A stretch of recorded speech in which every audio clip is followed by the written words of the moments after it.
Yara tersenyum pahit ketika menyadari rutinitasnya yang setiap pagi tak pernah berubah. Ia selalu menyediakan sarapan untuk dua orang, yakni satunya adalah untuk ayahnya. Yara masih yakin kalau ayahnya akan pulang suatu hari nanti. Namun kenyataannya itu sudah 6 tahun berlalu. Ayahnya tidak pernah kembali sejak malam itu. Ia lalu menyimpan kembali makanan yang dibuat untuk ayahnya itu untuk dimakannya saat pulang sekolah nanti. Makanan itu hanya makanan sederhana, tidak sempurna namun bukan berarti tidak bergizi dan tak sehat. Ya, setidaknya cukup mengenyangkan baginya. Jara masih tidak mau menggunakan uang dari orang misterius yang selama ini rutin mengiriminya melalui rekening yang ia dapatkan beberapa tahun yang lalu. Ia sudah tidak memperhatikan berapa jumlah yang ia dapatkan sampai sekarang. Mungkin jumlahnya sudah bisa sebanding dengan membeli rumah sebesar villa yang dimiliki keluarga Jonathan. Tapi lagi-lagi Jara tidak benar-benar menggunakan uang tersebut selain untuk sekolahnya. Selebihnya ia masih menggunakan uang hasil dari penjualan gambar dan menjadi bayi pengamen. Semua itu ia lakukan karena ia tidak ingin menjadi orang yang hanya menerima saja. Ia tak ingin menjadi orang yang hanya menikmati hasil tanpa pernah merasakan apa itu namanya kerja keras. Jara menghembuskan napasnya lega sesaat selesai menyapu dan mengepel lantai, serta membersihkan seluruh rumah sejak pukul 6 pagi dan selesai selama kurang lebih 2,5 jam. Hari ini adalah hari libur. Ia berencana akan menjual gambaran yang ia kumpulkan beberapa hari ini sambil menjadi badut. Kemudian, tak ingin menyia-nyiakan waktu lagi, Jara pun beranjak masuk ke kamarnya untuk mandi dan bersiap. Begitu selesai sarapan, Jara yang sudah mengenakan kostum berbentuk beruang dalam karakter lain itu pun berangkat keluar. Masih di wilayah sekitar rumahnya, banyak anak-anak yang sudah memperhatikannya. Area rumahnya memang seperti itu. Saat malam terlihat seperti pemukiman mati yang seolah tak ada penghuninya. Namun saat pagi hingga menjelang sore akan sangat ramai. Jara lalu berjalan menuju jalan besar. Karena sudah siang, serta matahari yang berpendar dengan sangat cerahnya, membuat Jara merasa lebih cepat lelah dan dehidrasi. Ia lalu berhenti pada sebuah minimarket dan duduk di kursi yang ada di terasnya. Baru sejenak ia duduk dan masih belum sempat melepaskan kepalanya, satu dari pegawai minimarket menegurnya untuk tidak duduk di kursi itu. Ia diusir. Jara pun langsung meminta maaf dan berjalan kembali. Menjadi badut memang bukan pekerjaan yang mudah. Ia harus menahan panas serta cibiran orang-orang yang menganggap pekerjaannya terlalu gampang dan juga diremehkan. Jara hanya bisa diam dan membiarkan orang-orang berkata seperti itu pada dirinya. Mereka hanya tidak pernah tahu saja bagaimana menjadi dirinya. Hanya melihat kemudian berkomentar. Terkadang Jara juga mendapatkan perlakuan tidak menyenangkan bagi orang-orang yang miskin hiburan. Mereka memperlakukan Jara layaknya mainan, memukul, memutar kepalanya, kemudian menariknya. Apapun itu dengan tujuan menjahili. Namun bagi orang lain yang melihatnya itu adalah hiburan. Jara hanya bisa menahannya. Ia menerimanya lantaran itu adalah bagian dari pekerjaannya sebagai badut. Gambaran yang dibawanya tidak banyak itu sudah habis terjual, meski sebagian dari kertas gambar yang dijualnya tidak benar-benar dibeli karena nilai seninya. Jara akan terus membuatnya lagi dan lagi.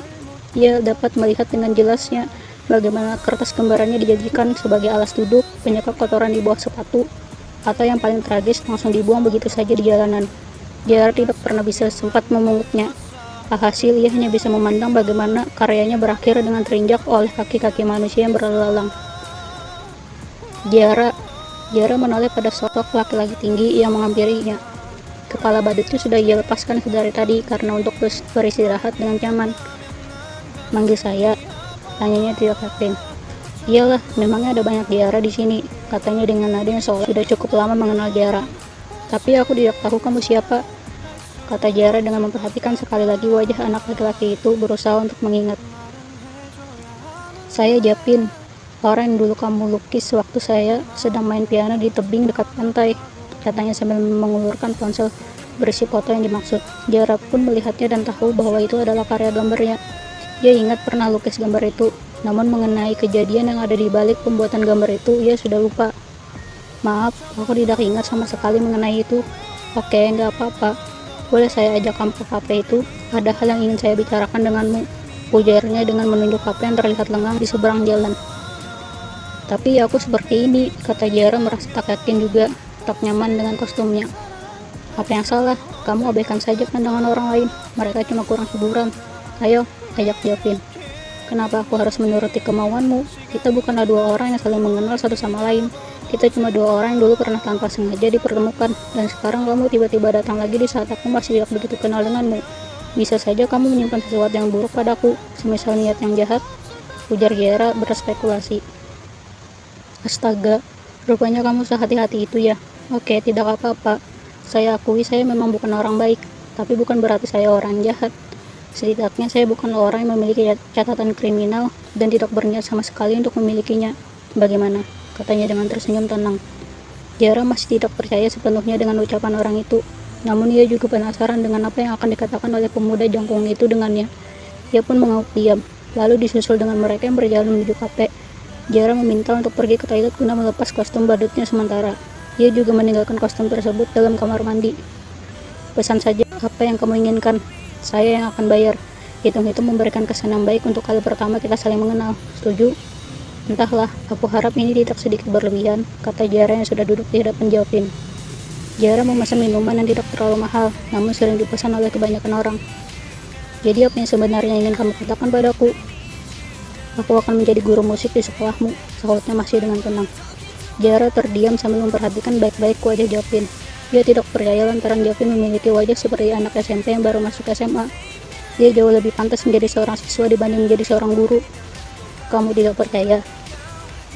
Kamu tiba-tiba datang kepadaku dan mengajak untuk minum di sini hanya untuk mengatakan hal ini. Ini bukan sekadar hanya kalau bisa membuat kamu shock seperti itu.